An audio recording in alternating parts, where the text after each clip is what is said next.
veces nos enfocamos tanto en ser la estrella. Y mi esposa le encanta ser incógnita. Ella me dice, yo te dejo el micrófono, a mí me déjame backstage.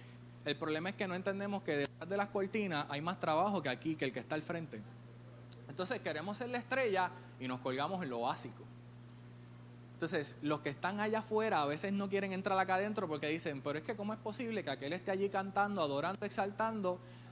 Y en la comunidad se le conoce porque no perdona todavía al que le hizo daño en aquel momento. Hola, ¿hay alguien aquí?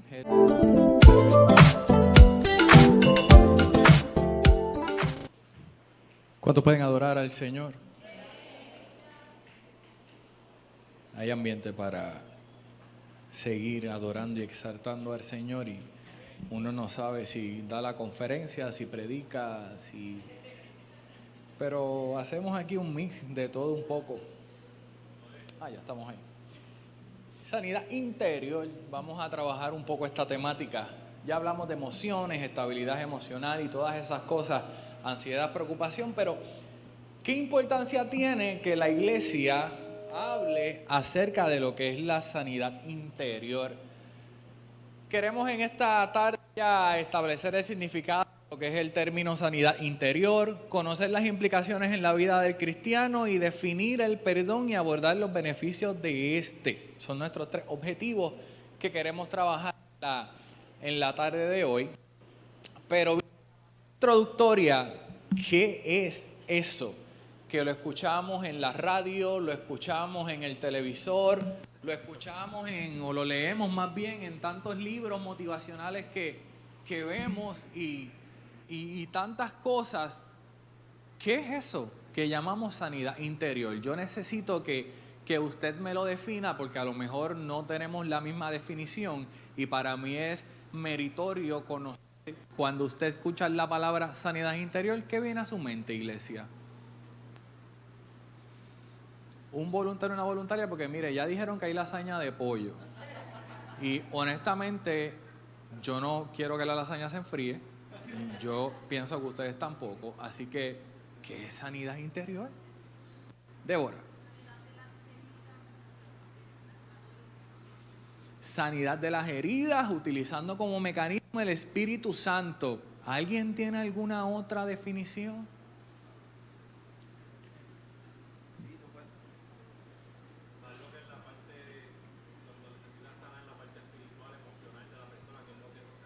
Ok, pastor, ¿estaba en esa línea? Ok. Lo primero que yo quiero establecer es que cuando yo abordo el tema de sanidad interior, mi pastor tiene una pregunta y cada vez que estamos analizando cualquier tipo de situación, mi pastora me dice lo siguiente: Elimaliel, es que yo no entiendo para cuál cielo vamos. Y ella se hace esta pregunta y ella llega a esta interrogante porque resulta absurdo, por así catalogarlo, o paradójico el aspecto de que adoramos, exaltamos, predicamos, hacemos muchas cosas, pero hay algo todavía en nuestro corazón que no ha sido atendido, no ha sido resuelto, no ha sido restablecido, transformado, no ha experimentado una metamorfosis que no me ha conducido a mí a sanar mi interior. Entonces es bien interesante porque a veces nos enfocamos en que la santidad de Dios la tenemos que reflejar por fuera, pero se nos olvida que lo que yo estoy expresando en mi exterior es lo que yo tengo adentro. Pero yo necesito entonces hacer un análisis introspectivo y ir, como bien se estableció, a esas heridas que no han cicatrizado lo suficiente y no permiten que mi salud emocional, espiritual y aún mi salud física estén bien. ¿Por qué hacerme la pregunta de para cuál cielo voy? Porque puedo predicar, exaltar, profetizar, tener todos los dones del Espíritu, pero si el fruto del Espíritu no es manifiesto en mi vida, no voy para el cielo. No voy a tocar el cielo. ¿Y por qué entonces hablar de esto? Sanidad interior, cosas, porque para yo poder sanar necesito aprender a perdonar.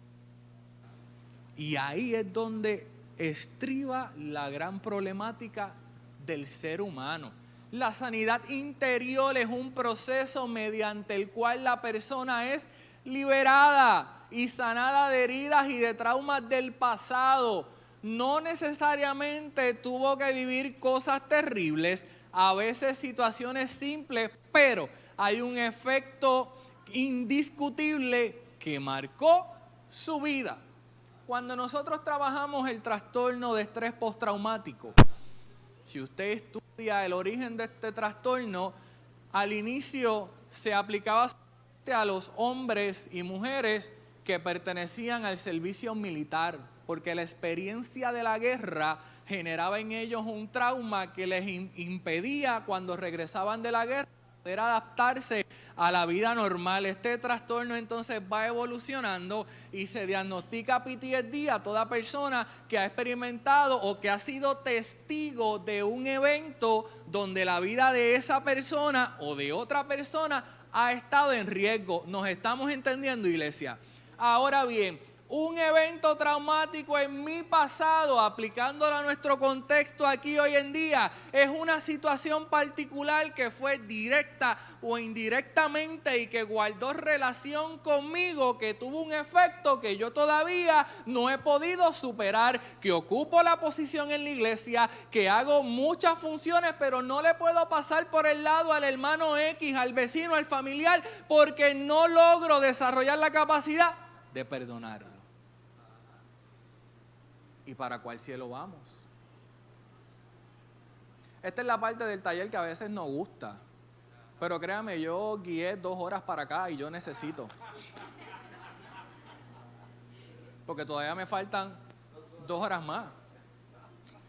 Y entonces, mire, a veces nos enfocamos tanto en ser la estrella. Y mi esposa le encanta ser incógnita. Ella me dice, yo te dejo el micrófono, a mí me déjame backstage. El problema es que no entendemos que detrás de las cortinas hay más trabajo que aquí, que el que está al frente. Entonces queremos ser la estrella y nos colgamos en lo básico. Entonces los que están allá afuera a veces no quieren entrar acá adentro porque dicen, pero es que ¿cómo es posible que aquel esté allí cantando, adorando, exaltando y en la comunidad se le conoce porque no perdona todavía al que le hizo daño en aquel momento? Hola, ¿hay alguien aquí? Hello. Esa es nuestra realidad. Y lo más extraordinario de esto es poder hablar de algo que uno ha vivido. Cuando uno ha vivido esto, cuando uno sabe lo que es guardar rencor, entienda algo en esta tarde, el coraje simplemente es una medicina amarga, un veneno que usted se toma esperando que le haga daño a otro. Y el daño se lo está haciendo usted mismo. Entonces, si yo no aprendo a soltar y a dejar, yo creo que yo estoy evolucionando ante los ojos de todos. Ante los ojos de Dios sigo en el mismo lugar. Pero vamos a ver. Trauma, ya lo definí, situación fuera de control, nos conmociona y nos hace tocar fondo. Las personas que no han sanado traumas pueden acabar hiriendo a otros, incluso a su propia familia, y lo hablamos ahorita cuando trabajábamos el término del coraje. Cuando yo no he sanado, yo me convierto en un agresor, particularmente en un agresor emocional, porque irónicamente yo traslapo todo lo que yo siento hacia toda la gente y lo desplazo sin ningún miedo, porque como a mí me lo hicieron y como yo lo estoy sufriendo, pues da igual que el otro o la otra también sienta y padezca lo mismo que yo estoy pasando, y lo hacemos muchas veces con nuestras propias familias. Yo soy seguidor de Dante Gebel y Dante tiene una predicación que se titula Gente Rota, y es una predicación extraordinaria donde Dante habla acerca de cómo en nuestras iglesias hay gente que está completamente rota, y es por esto, porque en nuestro diálogo, en nuestro inconsciente, en nuestro discurso de vida destruimos a la gente y creemos que le estamos haciendo un bien. La figura paterna y materna, a través del ejercicio del control decisional de sus hijos. Una cosa es criar, y yo no soy papá todavía, pero una cosa es criar, el aspecto de este es el camino correcto, estas son las normas de la casa, pero llega un momento donde nuestro niño, nuestra niña, forma parte del proceso decisional de la casa y es necesario, papá y mamá que me escuchan, que usted lo incluya. Es necesario que este niño y esta niña sea parte de las decisiones que se van a tomar en el hogar, o que por lo menos se escuche lo que el niño tiene que decir, porque el niño y la niña necesita sentirse parte de ese núcleo, pero a veces alejamos, distanciamos, le damos una tableta, le damos un celular y el nene en Pekín. No conocemos a nuestro hijo, no conocemos las emociones de nuestro niño, de nuestra niña. No sabemos lo que está pasando en la escuela. En estos días que empezaron las clases, yo hice un post en mi página de psicólogo de Facebook y me dirigía a los padres y les decía, no te enfoques en que traiga todas A. Enfócate en que cuando el niño llegue a casa todas las tardes le diga, hola papi, mi amor, te amo, ¿cómo te fue? ¿Cómo estás? Tu acompañamiento, el tiempo que tú le dediques a tu niño, el tiempo que tú le brindes atención a tu niño es lo que va a determinar el éxito que el niño tenga en la vida. Hay algo que se conoce como inteligencia emocional. No todos aprendemos de la misma manera. No todos vamos a ser médicos, abogados, doctores, qué sé yo. Hay niños que les va a gustar el arte, pues yo como papá debo de desarrollarlo en el arte, porque si mi hijo se convierte en el Pablo Picasso de Puerto Rico. Pero donde hay dinero es en los tribunales, es en la medicina. Mi papá me crió a mí toda la vida diciéndome, yo te quiero para médico cirujano. Y yo toda mi vida escuchando ese discurso. Y me encanta donar sangre, pero no hay quien me haga mirar la aguja y la bolsa de sangre. Yo dono sangre así. Me fascina. Y crecí con eso, y cuando entré a la universidad, que estoy allá en UPR Carolina, en mi primer examen de química, y aquellas 5 páginas por adelante y por atrás, y te tenías que saber la tabla periódica de memoria, y yo dije, esto no es para mí. Y yo traslapaba eso al aspecto de que desde mi adolescencia la gente se me acercaba a contarme los problemas. Y yo, Dios mío, pero ¿y por qué la gente se me acerca a contarme los problemas? Gente casada contándome, ¿qué consejo le voy a dar yo? Y tuve que entender y comencé a orarle a Dios. Y yo, Señor, yo necesito que fui al psicólogo de la universidad, que yo no hice, hasta que Dios un día me dijo, lo que sientes en tu corazón es la línea por la cual yo te quiero llevar, cámbiate. Y me cambié. ¿Cuál fue mi desafío? Sentar a mi papá, sentar a mi mamá. Hola, no voy a ser médico cirujano, voy a ser psicólogo. Así mismo se quedaron. Hoy en día lo pudieron entender, les costó, sí les costó, pero ¿por qué yo les hago toda esta historia? Porque yo no puedo imponerle a mi hijo la profesión que quiere ejercer. Desde pequeño yo necesito conocer por dónde mi hijo y mi hija se está inclinando, qué le llama la atención, desarrollar esos talentos, envolverlo para que él tenga la capacidad de desarrollar una identidad propia. ¿Dónde está el problema aquí? Que queremos cumplir nuestros sueños frustrados a través de nuestros hijos y de nuestras hijas. Como no pudimos llegar al NBA, yo quiero que él llegue al NBA. Como no pudimos llegar a las grandes ligas, yo quiero que él llegue a las grandes ligas. Lo estoy castrando. Y conozco muchas historias, entre ellos un hijo de pastor de mi concilio. Fue a Mayagüez, estuvo 4 años, estudió ingeniería, llegó a casa y le dijo al papá, aquí está el diploma de ingeniero, me voy a seguir desarrollando la música, que es lo que a mí me gusta. Entonces, desarrollamos un niño que tiene el interior destruido porque simplemente ha crecido intentando satisfacer los caprichos de papi y de mami. Pero esas cosas no se ven en la iglesia. Esas cosas acontecen de esa puerta hacia allá. El trauma lo podemos catalogar en 2 aspectos distintos. Un trauma por invasión, que es que lo que sucedió creó una lesión. Ahora, el trauma por abandono es lo que no le sucedió a la persona, pero fue lo que le hizo daño, y me explico. El trauma invasivo es el trauma directo que me sucede a mí, por ejemplo, experimentar la pérdida de un ser querido desde mi niñez. Ahora bien, el trauma por abandono es que no me pasó a mí, porque, por ejemplo, tan pronto yo nací, me dieron un hogar sustituto, pues fui abandonado por mi papá, por mi mamá, y entonces experimento un trauma por abandono. Se refiere este segundo trauma a todas las cosas que la persona no tuvo en su infancia y desarrollo preadolescente y adolescencia, pero que han evocado un efecto directo en el individuo que es hoy en día. Recuerde algo, usted hoy es el adulto que es por el niño y la niña que fue en un momento dado. Usted está hoy en el 2023, pero usted es todo lo que usted ha vivido. Y hablar de sanidad interior significa hacer un repaso acerca de si esos traumas que pudimos haber experimentado en nuestras vidas recibieron o no recibieron la atención que se necesita. Estas heridas son las que nos impiden a nosotros disfrutar de la vida abundante en Cristo e implica una transformación y una renovación de nuestra alma, voluntad, emociones y mente por medio de la palabra de Dios y del Espíritu Santo. ¿Qué quiere decir esto? Que para yo poder sanar y dejar atrás, yo necesito permitirle al caballero de la cruz que entre a mi corazón. O sea, Apocalipsis dice, he aquí yo estoy a la puerta y llamo, si alguno oye mi voz, esa persona va a abrir la puerta, yo entraré a él y cenaré con él y él conmigo. Mi tía dice que el Señor es un caballero. Él es amable, Él toca. Usted y yo decidimos si le abrimos la puerta o no le abrimos la puerta. El psicólogo le da las estrategias a usted para poder atravesar el proceso.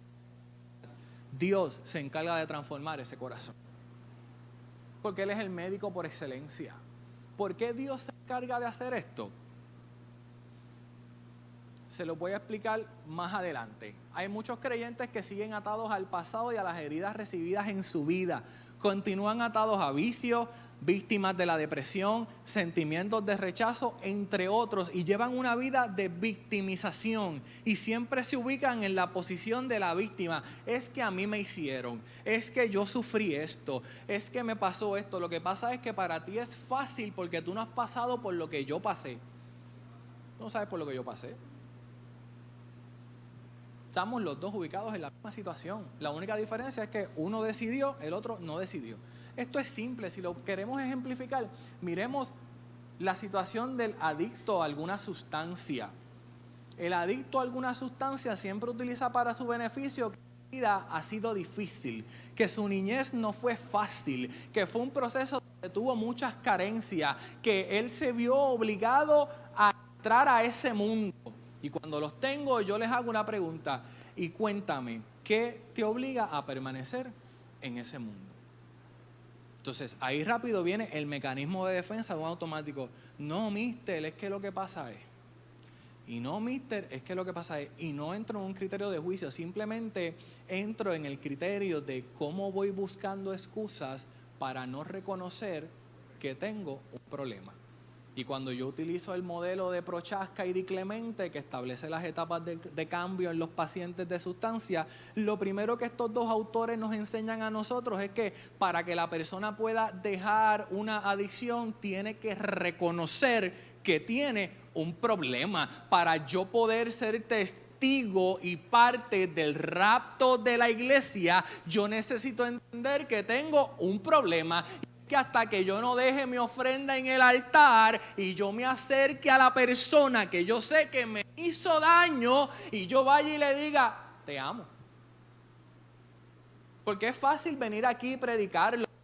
Cuando lo hacemos, recibimos el confort más satisfactorio que hay de parte del Señor, porque no es una victoria para la otra persona, es una victoria para nosotros. Pero entonces la sanidad interior ya lleva de por sí el elemento del perdón, y al elemento del perdón le sumamos el elemento del orgullo.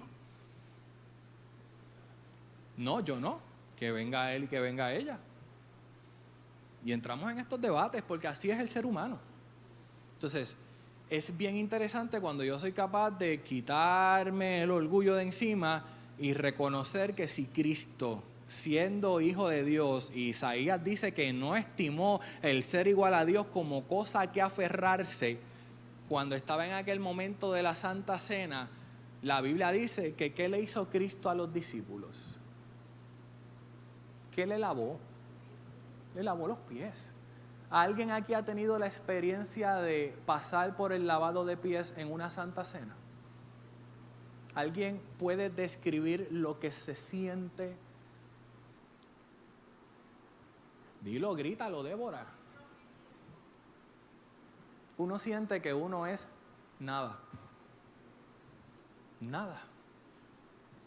La primera vez que yo tomé la Santa Cena, yo le lavé los pies a 2 personas porque fue tan chocante ese momento de esa intimidad y de esa comunión que uno alcanza con el Señor, que yo dije, no, yo lo quiero hacer otra vez.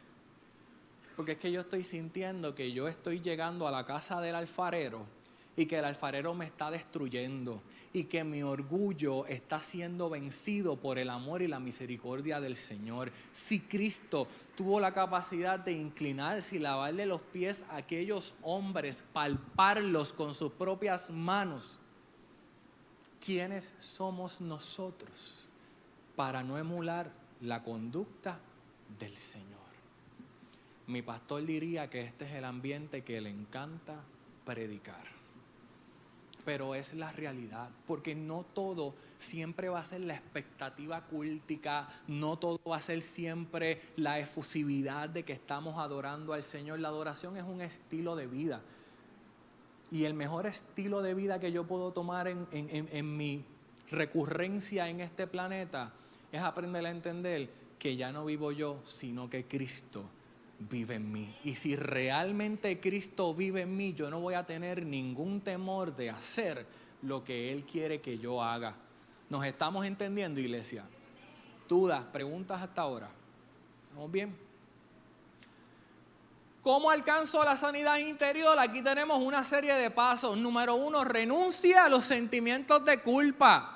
Cuando se trata de heridas emocionales, cargar con culpa, con vergüenza, miedo, hace que el proceso de sanidad sea mucho más difícil. Tener claro que Dios nos ama, nos perdona y nos acepta es uno de los fundamentos para recibir la sanidad interior. Es necesario que yo tenga la capacidad de poder despojarme de la culpa, y el problema de la culpa es que mientras yo quiero dar el paso, el enemigo me está recordando lo que pasó. Entonces yo quiero avanzar, pero el adversario me dice, es que recuerda que lo que te hizo fue fuerte. Recuerda que lo que te hicieron no se le hace a nadie. Recuerda que el que te hizo lo que te hizo iba a la iglesia igual que tú. Y entonces entramos en este debate mental y en este campo de batalla, pero para yo poder iniciar ese proceso de sanidad que me parece imperante dejar establecido, que no es un proceso lineal. Mire, el pastor me llamó hace unas semanas atrás. Lo que el pastor no sabía era que estábamos de vacaciones. Y no se preocupe, pastor. Simplemente me acuerdo de eso porque estábamos por primera vez en Colombia, en la ciudad de Medellín. Mire, aquellas carreteras, aquellas curvas, aquellas montañas y aquella manera en la que esa gente guía, Señor. Así como era aquel camino, es el camino a la sanidad. Si fuera un proceso segmentado de un punto a otro, fuera fácil. Pero esto implica un proceso cíclico. Hoy estoy subiendo, hoy siento que estoy dando el paso que voy a llegar a la meta, pero entro en un estado de vulnerabilidad emocional y vuelvo y doy 3 pasos para atrás. Aquí no hay problema si damos pasos en reversa. Aquí el problema es que yo mantenga la constancia. Porque mientras yo mantenga la constancia, yo estoy dando la batalla para poder llegar a donde Dios quiere que yo llegue. El problema es que ese momento de vulnerabilidad emocional me detenga y yo me quede ahí, sin hacer nada. Segundo paso, comprenda la naturaleza del trauma. Para esto es necesario que usted hable de lo que le pasó. Es probable que ese recuerdo sea doloroso, pero es necesario que usted ventile lo que ese evento genera en usted. Es necesario que usted sea sincero y que entienda que usted no merece las heridas que padeció, pero tampoco tiene la culpa de lo que le sucedió. Tercero, exprese los sentimientos, en este caso, como dije anteriormente, de forma genuina, y si siente ira contra quienes le causó el trauma, exprésela. Y hago la salvedad, no es que vaya a llamar a la persona y lo vaya a insultar. Simplemente que lo haga de manera simbólica. Siéntese y redacte una carta Y en esa carta escriba todo lo que usted le diría a esa persona, todo. En su carácter humano, todo lo que usted le diría a esa persona, no se le envíe ni por email ni por correo. Después que usted escriba todo eso, quémela. Haga ese ejercicio de cierre para que usted pueda sentir que se descargó. Perdón. Pero es necesario que nosotros saquemos de adentro lo que nos incomoda. ¿O usted nunca ha tenido la experiencia de que su oración a Dios realmente es toda y completamente una queja? No me venga con el cuento aquí hoy, que cada vez que usted se arrodilla a orar, usted es el más espiritual, casi discípulo, apóstol, y empieza, Padre nuestro que está. Porque en algún momento de nuestra vida hemos doblado la tarjeta y dicho, Señor, tú sabes que estoy pasando por esto, y no puedo más. Pues haga ese ejercicio para que sus sentimientos comiencen. Mira, cuando usted expresa lo que usted siente, usted experimenta libertad, usted experimenta gozo. Y lo interesante de eso es que la gente se va a dar cuenta de que hay algo que está pasando en su interior, porque se va a comenzar a reflejar fuera. Entregue las heridas a Cristo, abrirle nuestro corazón y presentar nuestras heridas ante Jesús. ¿Por qué debemos llevar algo que Cristo ha llevado por nosotros en la cruz? Porque entramos en esa práctica que en cierta manera la podemos describir como una práctica terca. Porque si Cristo tomó nuestras cargas, mire lo interesante de esto. Cuando Cristo está colgado en el madero, Cristo le dice al Señor lo siguiente: pasa de mí esta copa. O sea, Cristo le está diciendo al Señor, yo no quiero, ya yo estoy cansado, yo no aguanto, estoy sufriendo demasiado. Y Cristo le dice, pero que no se haga mi voluntad, sino que se haga la tuya. Entonces, si usted se sienta a hacer una exégesis bíblica de ese pasaje que hemos leído tantas veces, entendemos una sola cosa: Dios ni siquiera le prestó atención a lo que Cristo le estaba diciendo, porque la persona que estaba colocada en el madero en aquel momento crucial y particular no era Jesús. Y me explico para que me entienda. Jesús había tomado la figura del pecado, o sea, su pecado y mi pecado, Cristo lo estaba llevando en la cruz del Calvario. Dios no podía retirarlo de allí y decir, ok, esto se acabó, porque era necesario que ese sacrificio de expiación se llevara a cabo. ¿Para qué? Para que usted y yo hoy estemos aquí adorando, exaltando e intentando tener un corazón agradable al Señor. Enfóquese en la solución y no en el problema. Y a veces lo hacemos completamente a la inversa. Aquellos que se mantienen enfocados en el problema más que en la solución, comenzarán a ver el problema como más grande que la solución. Este es el tipo de persona que usualmente lo vemos en el campo laboral. Hay una situación en y la persona está intentando manejarla y el compañero o la compañera X le dice, no, lo que pasa es que lo tienes que hacer de esta manera. Y llega la otra persona y te dice, no, lo que pasa es que lo tienes que hacer de esta manera.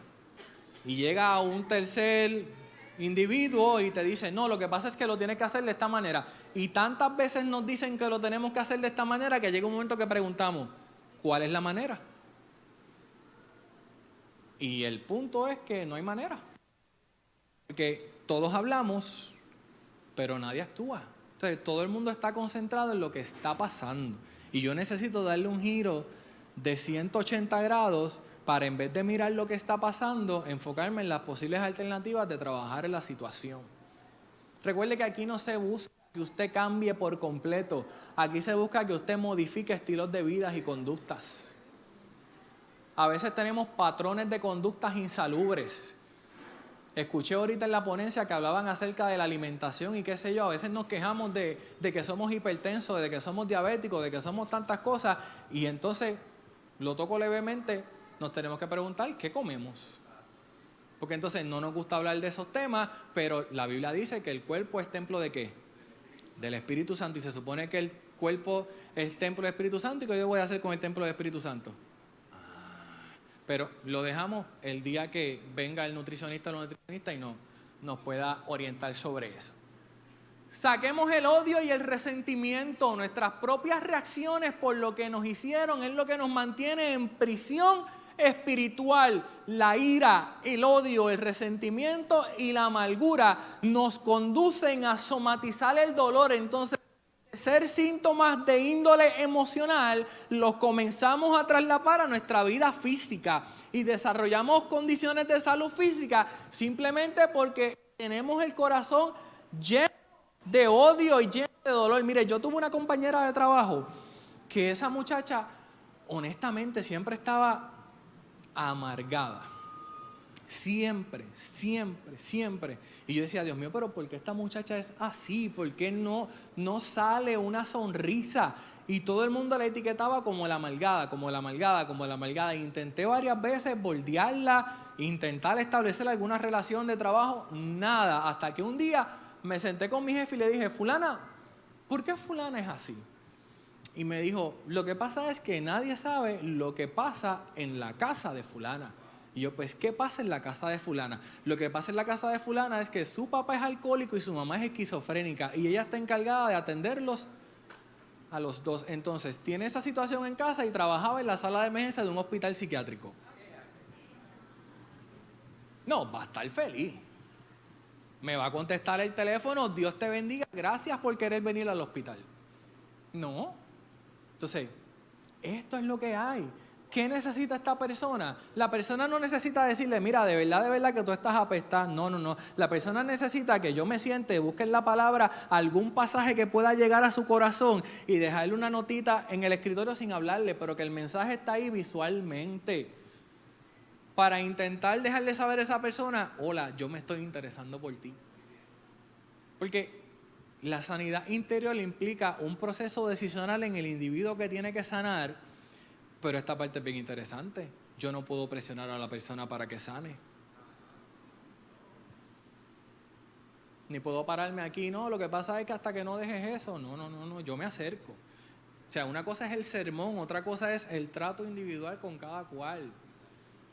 Esto está aquí para edificar. Lo que yo tenga que tratar en la individualidad con una persona, lo tratamos y lo trabajamos. Pero hay gente que necesita una semana, hay gente que necesita un año. Lo importante es que reciba el acompañamiento necesario para alcanzar la sanidad. Tenga claro que va a curar, llegará con la ayuda de Dios, pero es importante que participe de un proceso que facilite esto. ¿Qué quiere decir eso? Pues que busque consejería, que busque ayuda, que busque asistencia y que no maneje la situación solo o sola, sino que sienta que hay gente que está interesado en usted. En el Instituto Bíblico de Mi Concilio yo imparto la clase de consejería y se enseña, según el texto que utilizamos, que la consejería es una relación de dos personas, donde el que ocupa la posición de consejero tiene una sola cosa: un interés particular en ayudar a la persona que quiere recibir la consejería. Nosotros no podemos forzar las cosas. Nosotros tenemos que llevar las cosas conforme a las personas entiendan que las pueden manejar. Ahora bien, ¿qué es el perdón? ¿Y por qué habla el de perdón? Que ya hemos tocado varias cosas. Se produce cuando nuestros sentimientos gélidos de la falta de perdón se convierten en emociones cálidas, cariñosas, compasivas, cooperativas y altruistas gracias a una transformación sentida del corazón. ¿Qué quiere decir todo este grupo de palabras? Simple, que el perdón lo que provoca en usted y en mí es que los síntomas que usted experimentaba antes de perdonar experimentan un efecto inverso. Y ese odio se convierte en amor, ese resentimiento se convierte en compasión, ese desánimo que usted experimentaba se convierte en gozo y en alegría y usted pasa a ser una persona completamente diferente. Ahora bien, Lucas 7:40 dice que Jesús nos dice la verdad de que aquellos a quienes mucho se les ha perdonado, muchos también se le ama mucho. Pero este capítulo, esta parte, lo que habla es acerca de aquella mujer pecadora que cargaba un perfume de alabastro.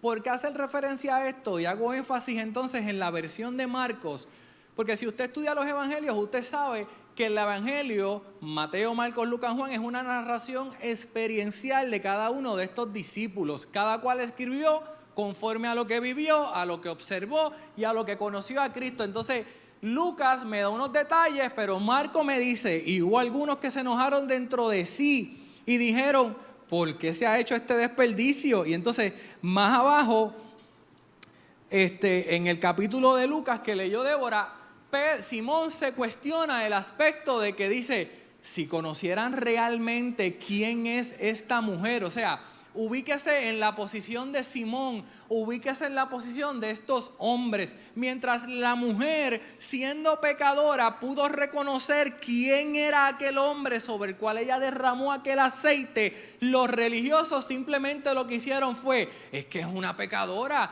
pero es que esta mujer está loca. Pudimos haber vendido todo ese perfume y hubiésemos establecido una gran ganancia. Hacemos entonces el análisis.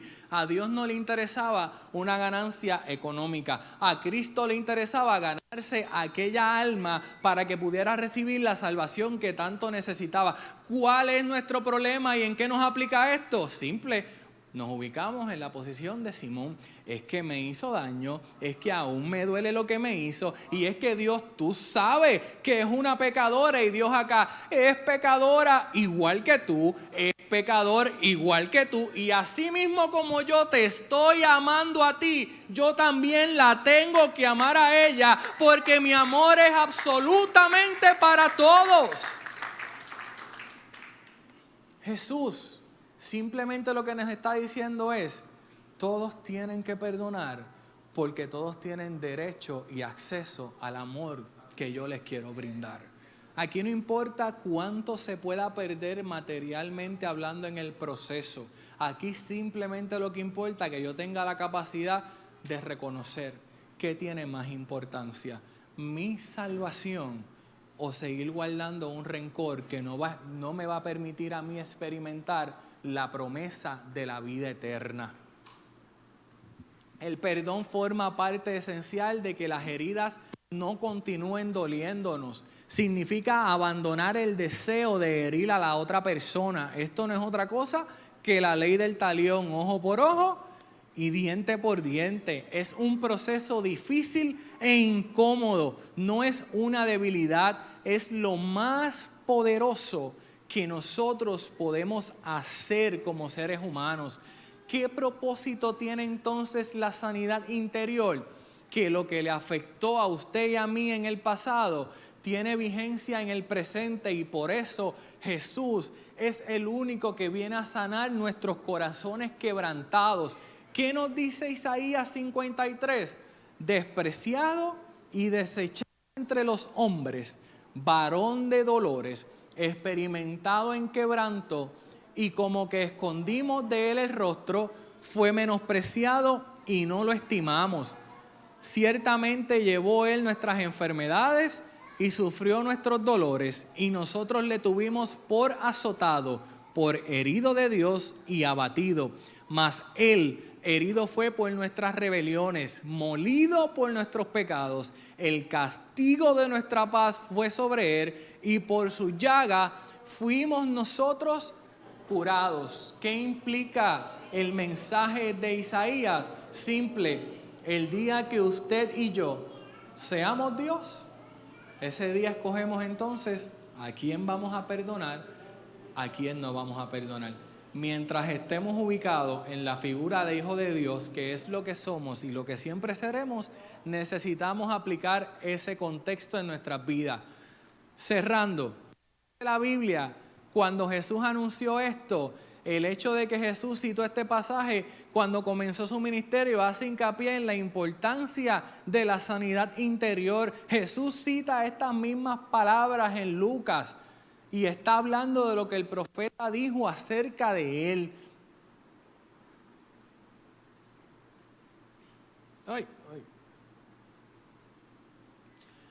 Beneficios de la sanidad interior. 1, nos lleva a cambiar nuestras vidas y la de otros. 2, comenzamos a vivir en paz, en gozo, en alegría. Nuestro semblante va a cambiar, vamos a reír, vamos a experimentar experimentar la libertad que Dios nos quiere dar y la gente nos comienza a preguntar, ¿qué te pasó? Creo que la mejor forma de concluir en esto es que cuando salgamos de esa puerta hoy, evaluemos cuáles cuentas tenemos pendientes. Cada día que esa cuenta adquiere o aumenta el interés y simplemente Dios quiere llevarnos a tal lugar donde la gente nos pueda preguntar, ¿qué te pasó? Te veo distinto, te veo distinta.